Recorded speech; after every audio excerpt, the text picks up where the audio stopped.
Being born in Ireland and raised a Catholic, it's easy to see why people would turn their back on religion. Lucky enough for me, at the age of 11, I was introduced to Norwegian black metal, so Satan sort of had my soul ever since. But today's movie is enough to make anyone forget about religion. And even though it's a fictitious piece of work, it is set in a dark part of Ireland's past. This is The Devil's Doorway. I believe in God, but doing this kind of work doesn't bring you any closer to God.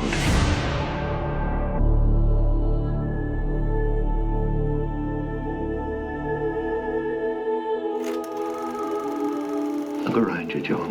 Do you think God is here, in this place?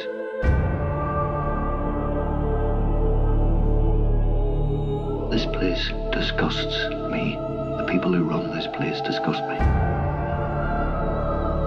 The Devil's Doorway was released in 2018 and is an Irish found footage horror film set in 1960 and directed by Aislinn Clarke. Two Vatican priests, one a cynical, jaded veteran and the other an enthusiastic young idealist with a 16mm camera, are sent to investigate a weeping statue of the Virgin Mary at a secretive Magdalene Laundry, only to uncover horrific abuse, satanic rituals and demonic possession.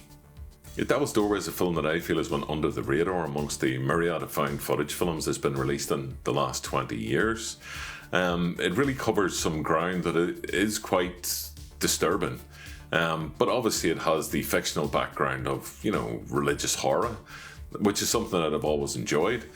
Now, the Magdalene Laundries were places where young girls who were maybe up to no good or deemed to be up to no good by their parents were sent to, normally when they got pregnant. And these places were notoriously hideous places to be, with a lot of violence and a lot of abuse going on. It has since been revealed, through stories and through the news and from certain journalistic pieces what went on there. So if you're interested, you can go look into it. I'm not going to go into it now, but it's certainly a dark period of Irish history, of which there are many. Now, as I mentioned, the actual setup is intriguing enough, without that horrific background. And this is sort of where true horror can come into, because what this film does really well and really effectively is it mixes the horror of that dark past that I've mentioned, along with your sort of traditional elements of hauntings and demonic possessions. And not to give too much away, but we will talk a bit about what goes on in the film itself. Now, the director, Aislinn Clarke, she has made many films, so she's not a hugely prolific director, but it's tough to get fucking the money for indie films, But she has made last year's Ferwaka, which is an Irish language film. It's all in Gaelic, and I've done a review of it. I think it's probably on here somewhere. But it was an excellent film. It's an excellent folk horror film, and it's steeped in Irish tradition and myths. Brilliantly directed and brilliantly written. Equally so, The Devil's Doorway.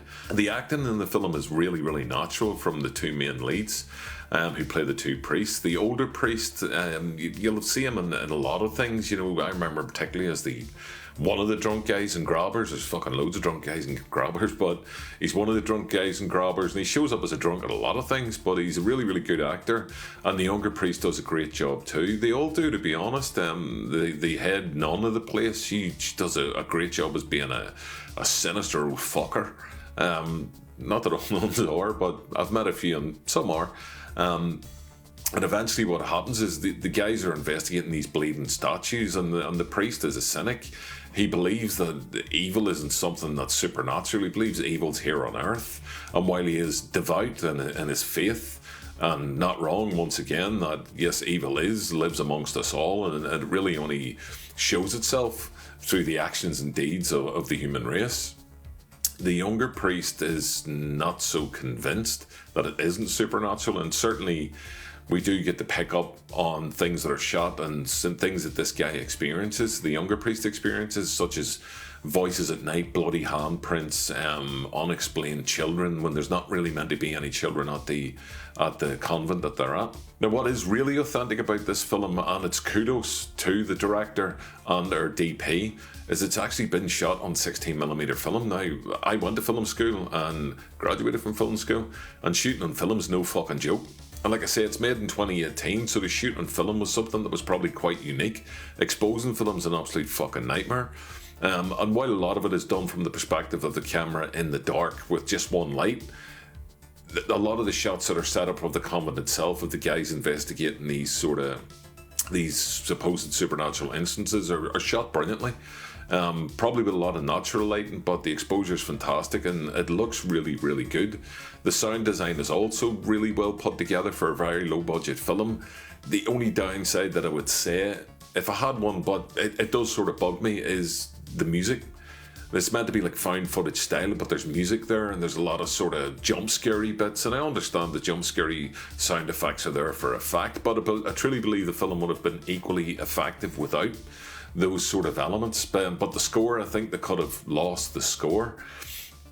That's really the only thing that bugs me about it, because I'm a huge fan of this film. I think it's a really good film. Within the middle and third acts of the film, what happens is they find out that there is actually a girl there. Well, there's more than one girl there, and they're sort of like hidden in the basement. And the deeper their investigation goes, they start to uncover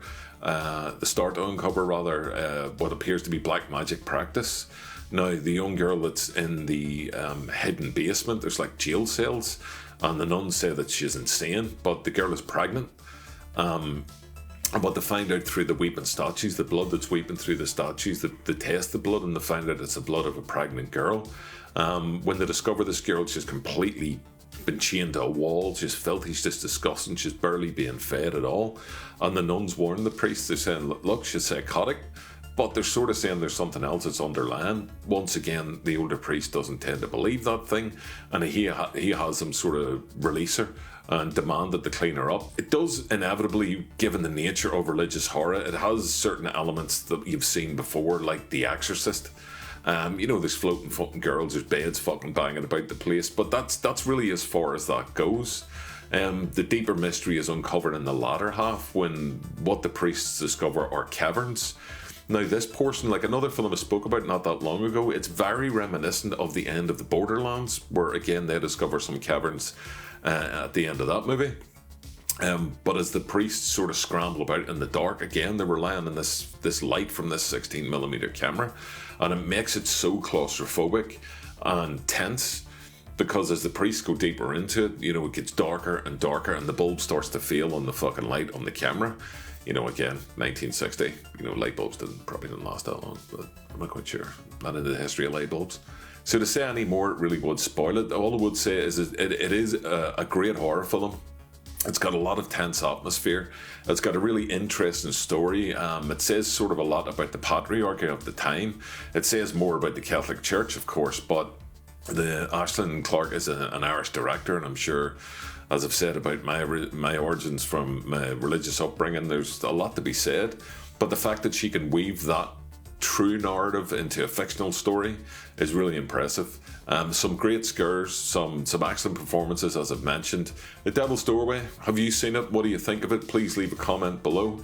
I think it's definitely worth your time. I think it's well worth watching. I think it's a great horror film that not enough people have seen, or if they have seen it, they don't really talk about it.